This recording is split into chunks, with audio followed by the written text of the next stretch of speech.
Gusto mo bang pumasyal sa New Clark City? Tapusin mo ang videong to mga lods, let's go!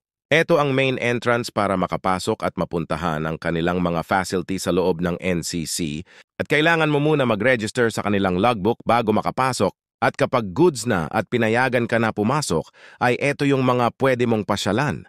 Una, pwede ka maglakad-lakad at mag-jogging sa kanilang river park, malapit lamang ito sa aquatic center nasa kanang bahagi. Best time para pumunta dito ay umaga at hapon kung gusto mo magpapawis.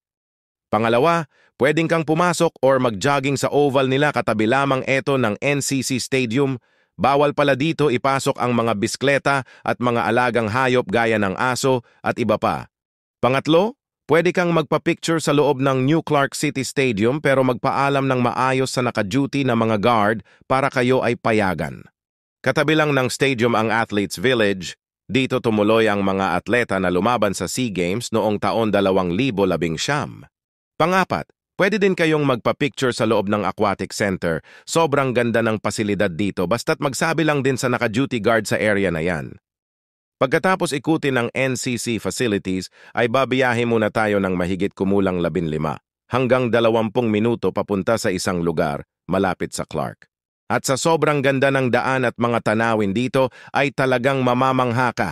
Malinis at malawak ang kalsada at may maximum speed dito na 60 kilometro kada oras kaya huwag ka makipagkarera dito kung kamote ka, hehe.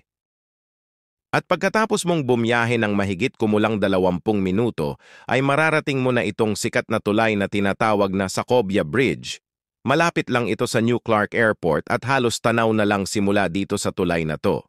Tandaan, hindi ka basta-basta makapagpalipad ng drone dito dahil malapit lang ito sa airport, kaya dapat meron kang permit na aprobado ng pamunuan ng New Clark City or BCDA. Lalo na dito sa NCC Stadium at mahigpit sila dito. Yun lang mga lods, pay like, share and follow naman ng page ko. Maraming salamat and ride safe!